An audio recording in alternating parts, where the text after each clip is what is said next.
على سيدنا محمد وعلى آله وصحبه وسلم. اللهم صل على سيدنا محمد وعلى آله وصحبه وسلم. السلام عليكم. السلام عليكم يا شيخنا يا شيخنا. يا ذا القدر أديتم الأمانة أديتم الأمانة ونصحتم الأمة وبلغتم الرسالة. اللهم اغفر له وارحمه اللهم اغفر له وارحمه واعف عنه واكرم نزله وغسله بالماء والبرد والثلج وعليكه بنبيه محمد صلى الله عليه وسلم ولا تفتنا بعده يا رب العالمين. آمين. bàbá ní àpapọ̀ ká ṣe kalimatu shahada la ilaha illallah muhammadun rasulullah káfíìsì kọ̀ọ̀kan láàrẹ̀. bismillahir rahmanir rahim. la ilaha illallah. لا إله إلا الله لا إله إلا الله لا إله إلا الله لا إله إلا الله لا إله إلا الله لا إله إلا الله لا إله إلا الله لا إله إلا الله لا إله إلا الله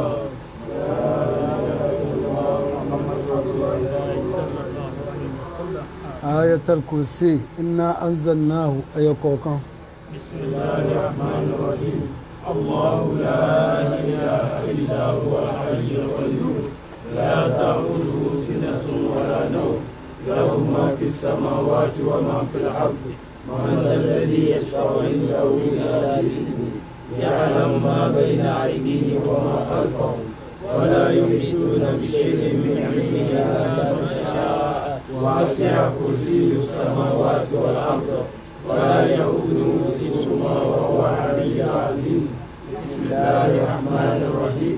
إنا أنزلناه في ليلة القدر وما أدراك ما ليلة القدر ليلة القدر خير من ألف شهر تنزل الملائكة وهم فيها بإذن ربهم من كل أمر سلام هي حتى مطلع الفجر. والله متى أقول بسم الله. بسم الله الرحمن الرحيم. قل هو الله أحد الله الصمد لم يلد ولم يولد ولم يكن له كفوا أحد. بسم الله الرحمن الرحيم. قل هو الله أحد الله الصمد لم يلد ولم يولد ولم يكن له كفوا أحد. بسم الله الرحمن الرحيم. قل هو الله أحد الله الصمد لم يلد ولم يولد ولم يكن له كفوا أحد. Mo ń ta ṣe yí ọlọ́run kó mú bá wọn àfa wa. آمين Àwọn tí wọ́n tara wọn jáde آمين tó bí wọn níyà àti bàbá. آمين Àwọn ọmọ wọn tí wọ́n tẹ̀lé wọn. آمين Gbogbo àwọn ẹbí wọn, àwọn ará wọn, gbogbo àwọn ọmọ akéwù wọn ọlọ́run bá fi tá a ṣe ìjíṣẹ́ fún wọn. Bá wa lẹ́jẹ́ àgbà fúnra wọn tí wọ́n jẹ́ àmọ̀ wọn ló ń bá kẹ́ wọn pọ̀ mọ́ra wọn. Àwọn tó bí àwọn náà lọ́kùnrin níyà ní bàbá. Àwọn ọmọ táwọn náà bí àwọn ẹlẹ́ha wọn àti tàfà àgbà àti ti bàbá àti gbogbo àwọn ẹbí wọn àti gbogbo àwọn ẹni rere báwọn náà bá jòkó táwọn náà ṣàdúrà fún wọn dákun bá fi iṣẹ́ tá a ṣe yìí jíṣẹ́ fún wọn ká tún kúrò wà láwù mẹ́ta míì ṣe fún wọn. بسم الله الرحمن الرحيم. قل هو الله أحد الله الصمد لم يلد ولم يولد ولم يكن له كفوا أحد. بسم الله الرحمن الرحيم. قل هو الله أحد الله الصمد لم يلد ولم يولد ولم يكن له كفوا أحد. بسم الله الرحمن الرحيم. قل هو الله أحد الله الصمد لم يلد ولم يولد ولم يكن له كفوا أحد. Báwa imam tọ́lọ̀ ni ó sùn lẹ́gbẹ̀ẹ́ wọn yìí ni wọ́n mú akẹ́ níbí tí wọ́n sùn lẹ́gbẹ̀ẹ́ bàbá wa àǹfà àgbà yìí bàbá Hamsat ọ̀làdì púpọ̀ ọlọ́run bá akẹ́ bàbá náà pọ̀ mọ́ wọn. Gbogbo àwọn àmúwátìlì mùsùlùmí nílùú Abẹ́òkúta ń bí ìlú wa nílọrin àti gbogbo káàkiri orígun mẹ́rẹ̀ẹ̀rin ayé ọlọ́run bá ṣàánú lórúkọ ọlá nàbí wájú ọlọ́run bisimilahi qul huwallah. bismillahir rahmanir rahim qul huwallahu ahad allahu samad lam yalid wa lam yulad wa lam yakul lahu kufuwan ahad. àtàyíyàtú kọ̀ọ̀kan. bismillahir rahmanir rahim at-tahiyyatu lillah az-zakiyatu lillah at-tayyibatu salawatu lillah assalamu alayka ayyuhan nabiy wa rahmatullahi wa barakatuh. السلام علينا وعلى عباد الله الصالحين. أشهد أن لا إله إلا الله وحده لا شريك له وأشهد أن محمدا عبده ورسوله.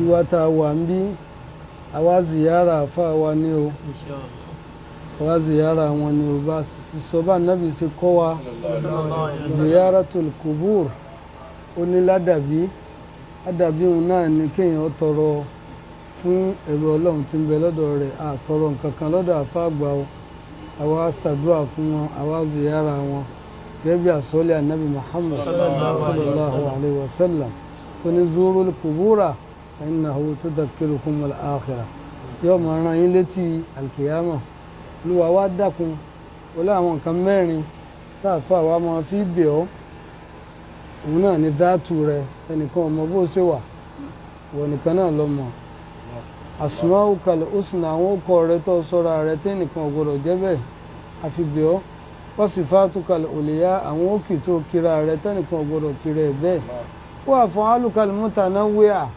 àtàwọn ṣẹ́ǹṣe rẹ oníranran nínú ṣẹ́ǹṣe rẹ náà làáfà wà yìí o nínú ṣẹ́ǹṣe rẹ làwọn àlàjì àgbà o nínú ṣẹ́ǹṣe rẹ ní gbogbo àwọn ẹni rẹ o àwa fi ṣẹ́ǹṣe rẹ lára wọn bẹ̀ ọ́ bàbá wa tí wọ́n kó wa wá ṣe ziyara yìí bàbá àlàjì àgbà tèmi ọlọ́run jọ̀ọ́ jàre dákun wọlé àánú rẹ wọlé ògo rẹ ọlọ́run bá bí abùkátà wọn ìwọ tó bí àtàwọn àfáàgbà tó bí àtàwọn àlàjì àgbà ọlọ́run bá bí abùkátà tí ọlọ́run ìwọ ni ìwọ là ń bẹ̀ kó dákun kó bá bí abùkátà wọn kó gba ziyara yìí fún wọn bá ti wá ṣe bẹ́ẹ̀ fún wọn dákun ṣàánú àwọn ọmọ wọn náà bí abùkátà tiwa náà kó gba ziyara yìí fáwa náà kó ṣàánú ẹnì kọ̀ọ̀kan àwa náà kó jẹ́ alátìbọ̀ kan dáadáa bismillahil fatiha.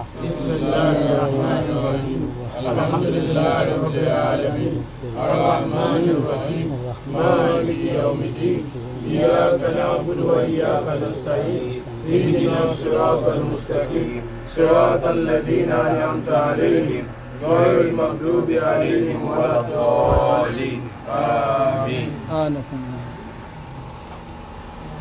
آمين آمين آمين آمين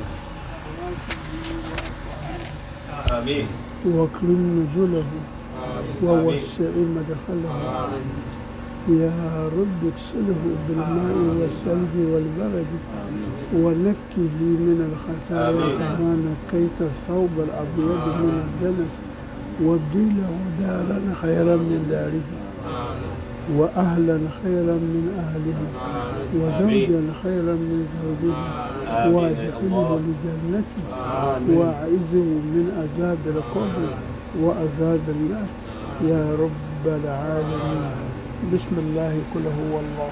بسم الله الرحمن الرحيم قل هو الله أحد الله الصمد لم يلد ولم يولد ولم يكن له كفوا أحد.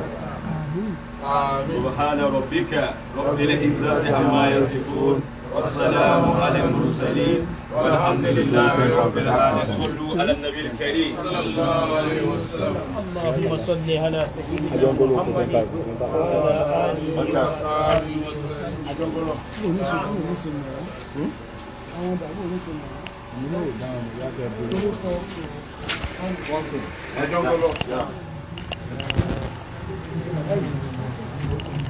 نعم.